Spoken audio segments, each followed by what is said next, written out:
इसको कर दीजिए।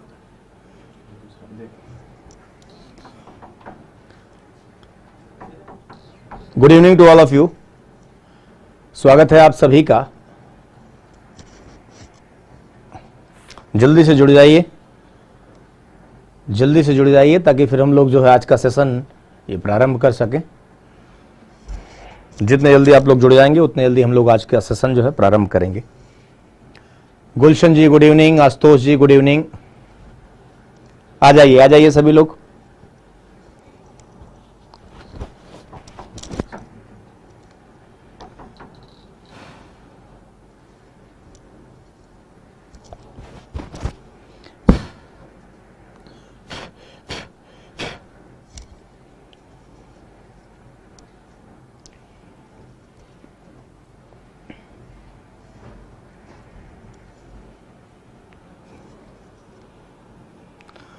अंतिमा जी गुड इवनिंग, कल्पना जी चलिए आ जाइए। तो चलिए शुरू किया जाए, ठीक है। शुरू किया जाता है आज का ये सेशन। और लास्ट क्लास में जैसा कि आपने देखा था कि हम लोगों ने लास्ट क्लास में चर्चा किया था, हम लोगों ने प्रायद्वीपीय पठार के विभिन्न भागों से संदर्भित और प्रायद्वीपीय पठार में बहुत सारी जो पहाड़ियां थी उनकी भी क्या है हम लोगों ने चर्चा की थी। तो आज पहले हम लोग जो तटीय मैदान हैं, पहले जो कोस्टल जो प्लेन्स हैं, तटीय मैदान, उन तटीय मैदानों को आज देखेंगे। और उन तटीय मैदानों के साथ साथ जो है उसके बाद फिर जो द्वीप समूह हैं, द्वीप समूह को देखेंगे। और फिर जो है कुछ जो दर्रे हैं उन दर्रों की स्थिति को देखेंगे। और फिर हम लोग जो है नदियों पर आ जाएंगे, ठीक है ना। तो चलिए आगे बढ़ते हैं, शुरुआत करते हैं। शुरू किया जाए, शुरू किया जाए। चलिए आइए।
चलिए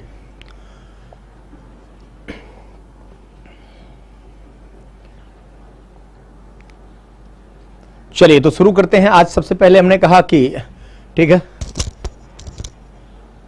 मोहित क्या पूछ रहे हो?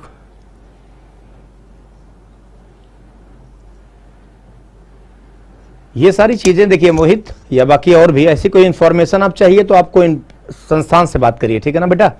ऐसी कोई इंफॉर्मेशन चाहिए तो आप संस्थान से बात करिए। इसमें जो पढ़ाया जा रहा है उस पर फोकस करिए। बाकी जो करंट अफेयर्स की क्या क्लास है और सारी चीज़ें जो क्लास है उसके लिए आप संस्थान से बात करिए, ठीक है, वो ज़्यादा बेहतर रहेगा। सारी चीज़ें होंगी, क्यों नहीं, सारी चीज़ें जब चल रही हैं तो सब कुछ होगा, तो वहाँ बात करिए। यहाँ जो अभी पढ़ाया जा रहा है उस पर फोकस करिए, इधर उधर की बात करने के बजाय यहाँ जो पढ़ाया जा रहा है पहले उसको फोकस करिए, ठीक। और बाकी जो जानकारी है अन्य विषयों के लिए उसके लिए आप संस्थान से बात करिए। आगे में यहाँ जो है देखिए तटीय मैदान जो है फैले हुए हैं। और इसके बाद देखिए इधर जो आप देख रहे हैं इधर पूर्वी तटीय मैदान है। इधर क्या है? पूर्वी तटीय मैदान, ठीक है। तो इधर पूर्वी तटीय मैदान है, पूर्वी तट के सहारे, जिसमें आप देखेंगे बे ऑफ बंगाल या बंगाल की खाड़ी के तट के समानांतर। तो अब इसमें देखें एक एक करके। तो अब यहां अगर आप देखते हैं तो इसमें आप देखिए कि कई सारे मैदान तटीय, जैसे आप देखिए ये जो इधर आप देख रहे हैं गुजरात में, तो गुजरात का जो एरिया है इसमें आप जानते हैं कच्छ पेनिनसुला है, ठीक है। ये कच्छ पेनिनसुला है, कच्छ प्रायद्वीप है। ये आप देखिए कच्छ की खाड़ी है, ये आप जो देख रहे हैं सौराष्ट्र या काठियावाड़ है, इसमें आप देखिए खंभात की खाड़ी है, और यहां खंभात की खाड़ी में आगे हम लोग देखेंगे साबरमती और माही दो नदियां, साबरमती और माही नदियां, साबरमती और माही हमने कहा दो नदियां, साबरमती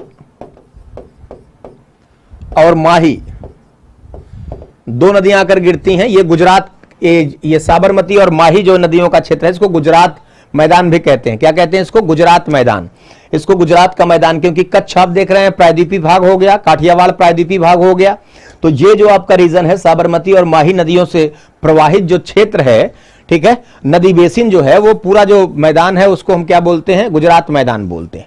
तो यहां अब इन तटीय क्षेत्रों में देखिए कि ये जो है यानी कच्छ का तटीय मैदान हो जाएगा, ये काठियावाड़ तटीय मैदान, काठियावाड़ तटीय मैदान के जस्ट देखिए नीचे जो आपका दीव, दमन दीव जिसको आप कहते हैं, दीव जो है आइलैंड, एक यूनियन टेरिटरी है, दीव आप देख रहे हैं, ठीक, यहां है।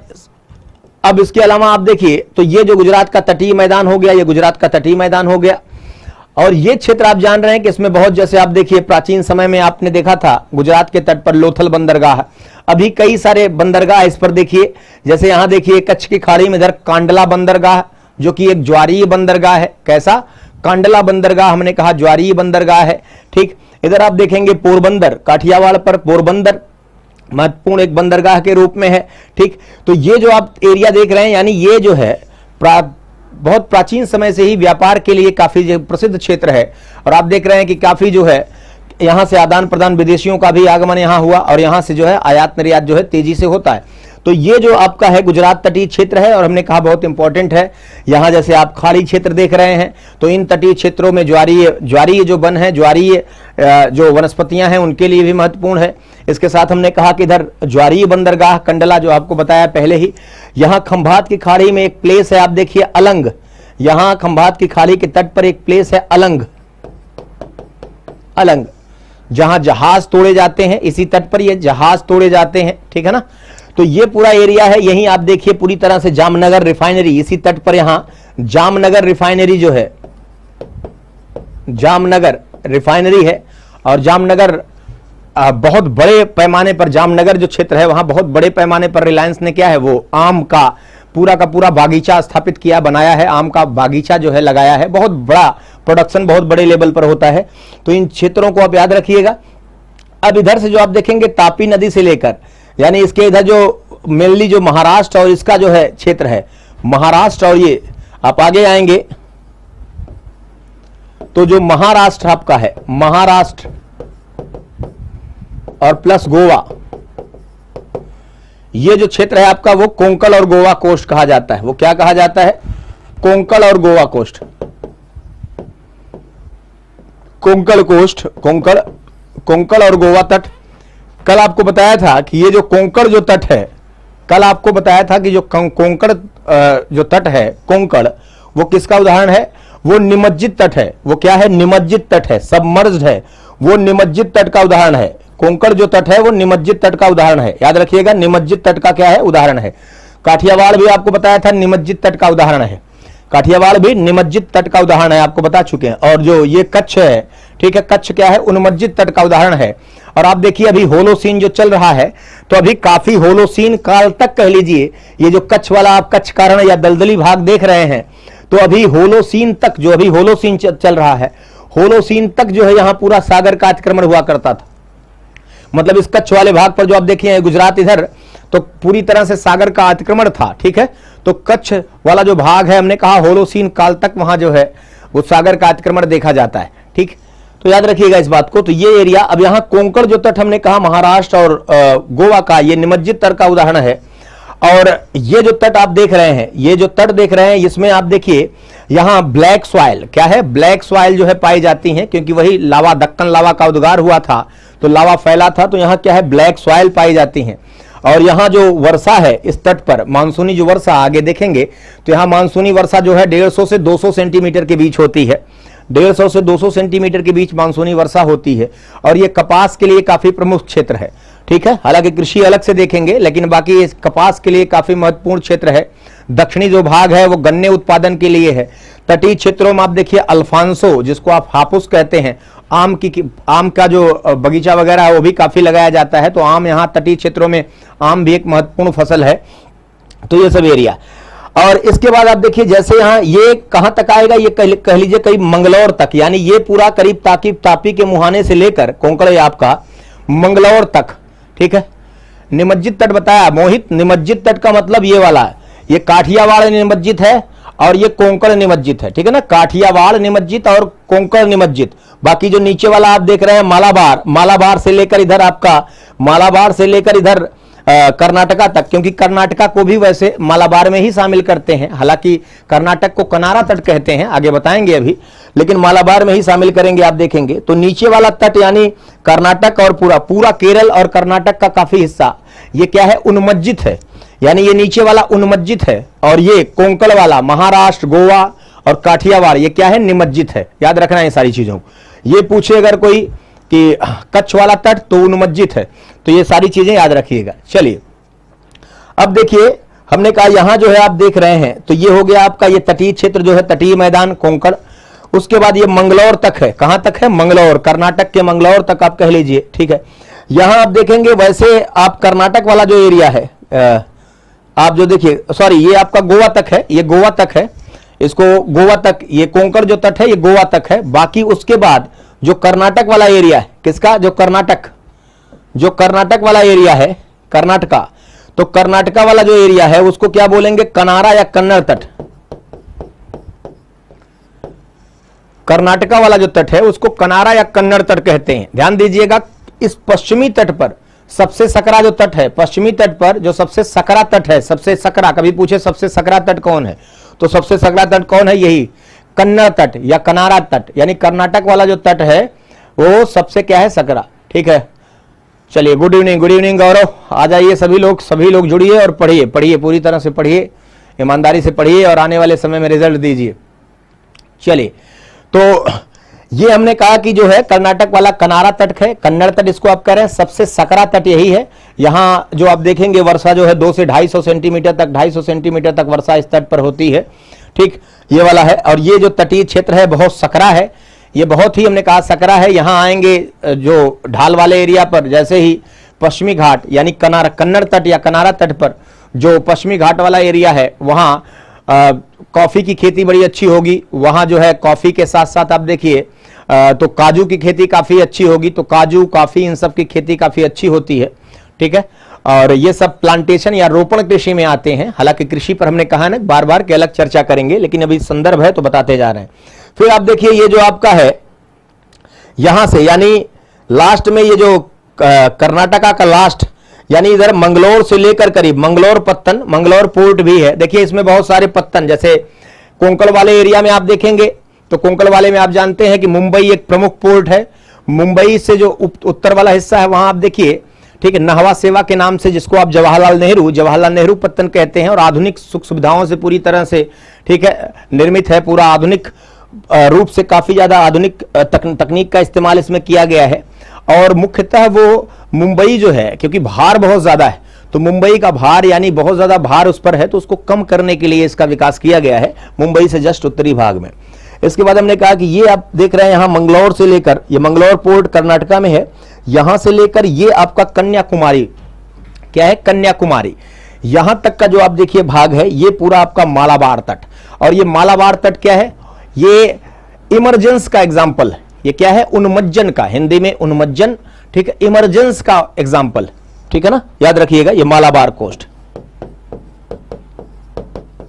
मालाबार तट है, और ये किसका, इमरजेंस का, उन्मज्जन का उदाहरण है, ठीक है, इमर्ज्ड है ये, तो याद रखिएगा। ये जो तट आप देख रहे हैं ये क्या है, इन पश्चिमी तटीय मैदानों में सबसे चौड़ा है। पश्चिमी तटीय मैदानों में सबसे चौड़ा जो तटीय मैदान है वो ये मालाबार का है, सबसे चौड़ा तटीय मैदान, ठीक। तो इसको याद रखिएगा। इन तटीय क्षेत्रों में जो झीलें हैं, जो लैगून हैं, उनको कयाल कहते हैं। इन तटीय क्षेत्रों में जो लैगून है उनको क्या है, कयाल के नाम से जाना जाता है, मालाबार।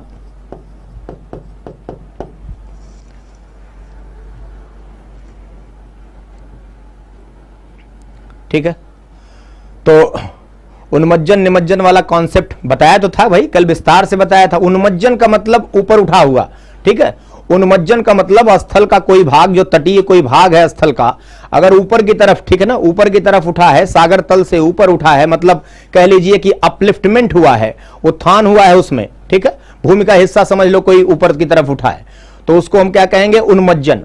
और कहीं कोई अगर मान लीजिए कि किसी स्थल का तटीय भाग आप देखेंगे तो किसी स्थल का अगर भाग क्या है, अगर नीचे, ठीक है, डाउनवर्ड, या उसको आप कहेंगे क्या हुआ, उसका अवतलन हुआ है, ठीक है, तो उसको हम क्या बोलते हैं, निमज्जित बोलते हैं। ठीक है, चलिए, तो ये हमने कहा कि इस तट पर, केरल का जो मालाबार तट है, इस पर जो झील है, लैगून है, उन्हें हम क्या कहते हैं, कयाल, उन्हें कयाल के नाम से जानते हैं। और इसमें आगे हम लोग बात करेंगे वेम्बनाड, ठीक है, वेम्बनाड, अस्थमुडी, कई सारे कयाल या लेक हैं इस प्रकार से। और जो वेम्बनाड जो लेक है उसी में एक छोटा सा द्वीप वेलिंगटन के नाम से है, वेलिंगटन जो है द्वीप छोटा सा उसमें है। ठीक है,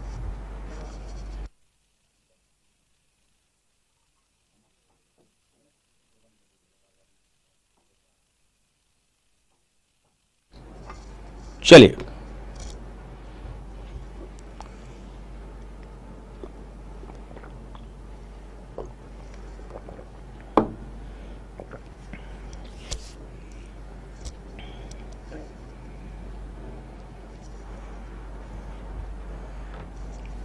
चलिए, तो ये जो है हमने कहा इसमें अस्थमुडी, अस्थमुडी कयाल, अस्थमुडी जो है लेक, और वेम्बनाड, वेम्बनाड, ये दोनों बहुत महत्वपूर्ण है, याद रखना।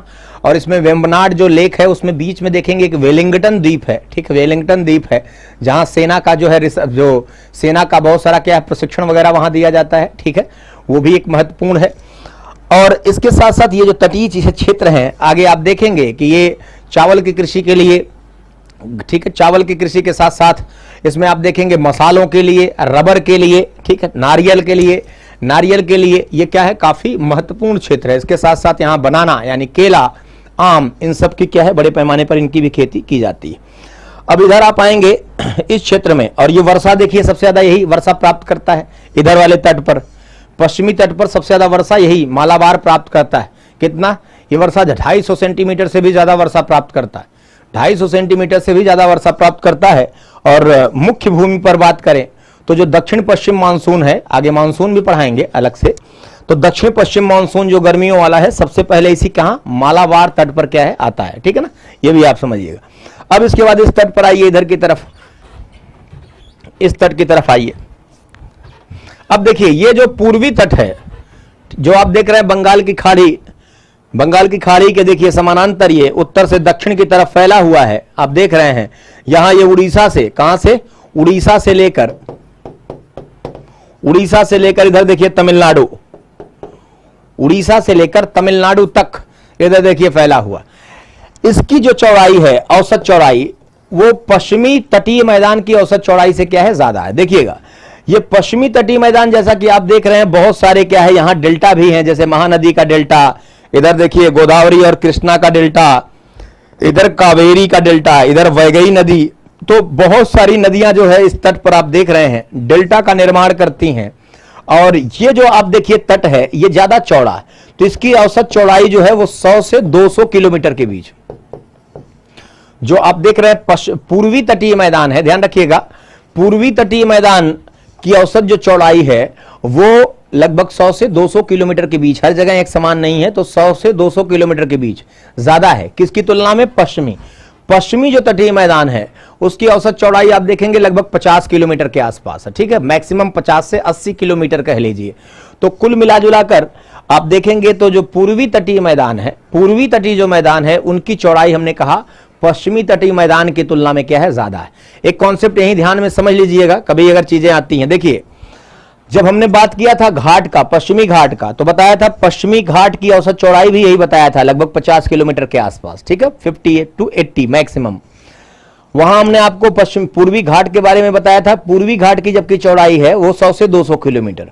वैसे ही आप कह लीजिए मैदान के संदर्भ में भी है, पूर्वी मैदान की औसत चौड़ाई 100 से 100 to 200 किलोमीटर, जबकि पश्चिमी तटीय जो मैदान है हमने कहा औसतन 50 किलोमीटर की चौड़ाई है, 50 से 80 किलोमीटर मैक्सिमम। ठीक है, लेकिन यानी दोनों पश्चिमी घाट और पश्चिमी घाट और पश्चिमी तटीय मैदान दोनों जो है पूर्वी घाट और पूर्वी तटीय मैदान की तुलना में कम चौड़े हैं। लेकिन ध्यान दीजिएगा जब बात कभी आए अपतटीय क्षेत्र की, ध्यान दीजिएगा कॉन्टिनेंटल शेल्फ की जब बात आए तो दो तो आपने देख लिया, लेकिन जब बात कॉन्टिनेंटल शेल्फ की, अपतटीय मैदान की आए, अपतट क्षेत्र, जो अपतटीय क्षेत्र, मैदान क्या अपतटीय क्षेत्र की बात आए, तो याद रखिएगा हमने आपको कहा था ना कि ये जो पश्चिमी घाट का निर्माण हुआ है कैसे हुआ था, जब इंडियन प्लेट यूरेशियन प्लेट से जब टकराई थी तो उसमें आपने देखा कि इंडियन प्लेट सबडक्ट हुई, छेपित हुई, ठीक है, उत्तर की तरफ, तो वो उत्तर की तरफ नीचे की तरफ धंसी और दक्षिणी भाग उसका उठा और ये पश्चिमी भाग कगार की तरह, एक फाल्ट की तरह टूटकर गिर गया। तो ये जो आपका पश्चिमी जो तटीय क्षेत्र है, ठीक है, तो कगार की तरह हमने कहा एक फाल्ट की तरह ये टूटकर गिरा हुआ है। तो ये जो आपका जो पश्चिमी जो अपतटीय क्षेत्र है इसकी चौड़ाई पूर्वी अपतटीय क्षेत्र की तुलना में क्या है, ज्यादा। तो जब अपतटीय क्षेत्र की बात आए तो वहां याद रखिएगा कि ये जो वेस्टर्न कॉन्टिनेंटल शेल्फ है, ये आप देख रहे होंगे कि एरिया वेस्टर्न कॉन्टिनेंटल शेल्फ, आप अपने एटलस में देखेंगे तो एक, ठीक है, आपको एक व्हाइटिश कलर का एक मार्क पूरा नजर आएगा, तो ये पश्चिमी अपतटीय क्षेत्र है।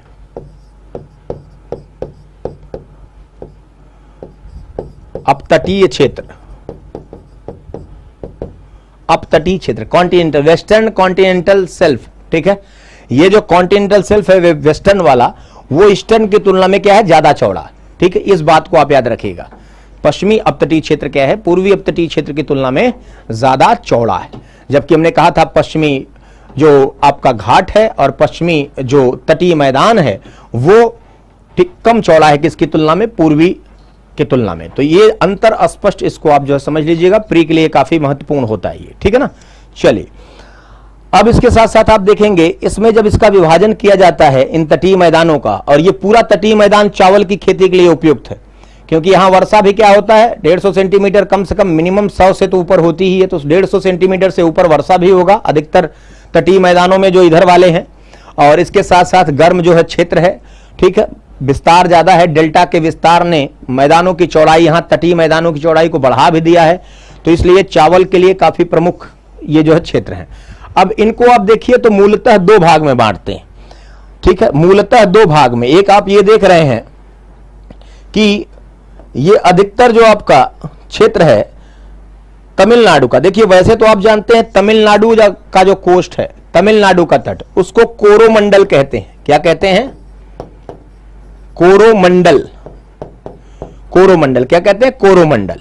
लेकिन इसमें अगर आप देखेंगे भौतिक तौर पर तो ये जो है इसका जो है आंध्रा का ये वाला हिस्सा देखिए, यानी जो आपका कृष्णा नदी है उसके नीचे तक, यानी कोरोमंडल तट मुख्यतः तमिलनाडु तट, जो तमिलनाडु तट है वो कोरोमंडल तट है। लेकिन इसमें वास्तविक रूप में अगर आप देखेंगे तो आंध्रा का ये जो दक्षिण वाला हिस्सा है, आंध्रा तट का दक्षिण वाला हिस्सा, ये भी कोरोमंडल के ही अंतर्गत आता है, ठीक है, याद रखिएगा। लेकिन मूल रूप से आप तमिलनाडु तट को क्या कहते हैं, कोरोमंडल तट कहते हैं, ठीक है। इसी तट के अंतर्गत आप देखेंगे यहां जो है ये मुख्यतः जो कावेरी का डेल्टा, आप कावेरी नदी आकर गिरती है, यहीं आप देखेंगे वैगई नदी आकर गिरती है। कौन सी, वैगई नदी यहीं आकर गिरती है। तो ये जो क्षेत्र है इसी के अंतर्गत, ठीक। तो अब आप देखिए इसके अतिरिक्त आप आगे जब बढ़ेंगे तो ये वाला बाकी जो हिस्सा है, यानी आंध्रा से लेकर उड़ीसा तक, उसको संयुक्त रूप से क्या कहते हैं, Orissa plus Andhra, Orissa plus Andhra Pradesh, Orissa plus Andhra Pradesh. तो उन दोनों को एक साथ कहेंगे तो इनको कहेंगे उत्तरी सरकार। क्या बोलेंगे,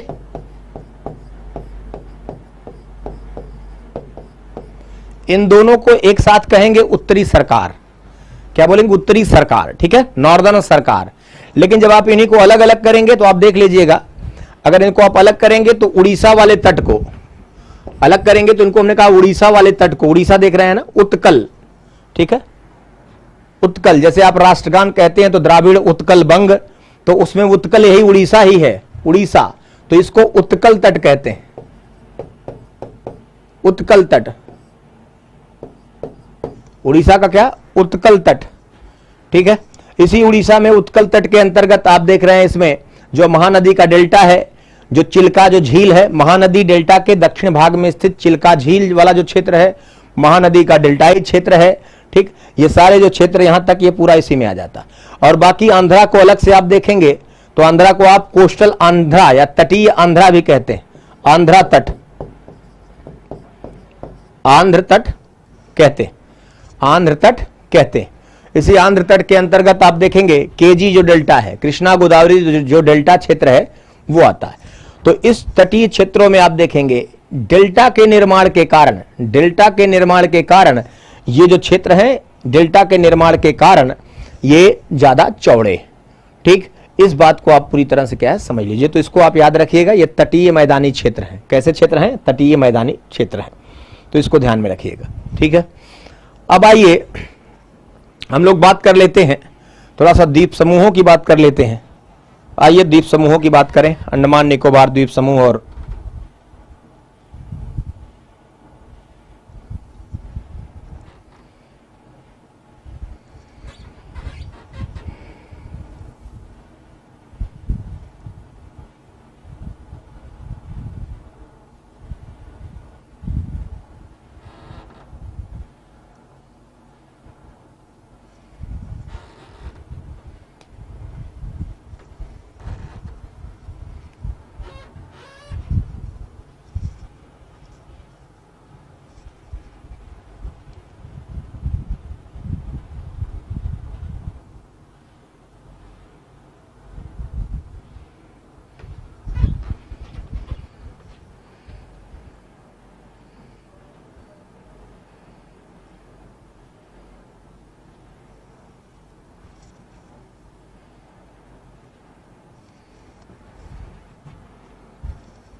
एक मिनट बस थोड़ा सा धैर्य धारण करिए।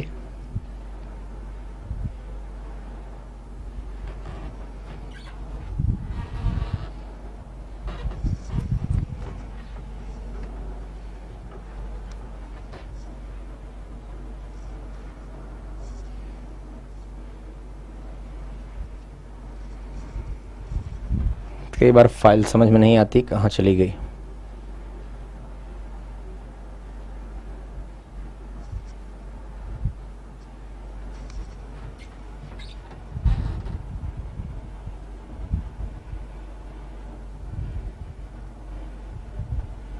चलिए आपको यहीं से समझाते हैं, आइए आपको दिखाने के लिए पर्याप्त है।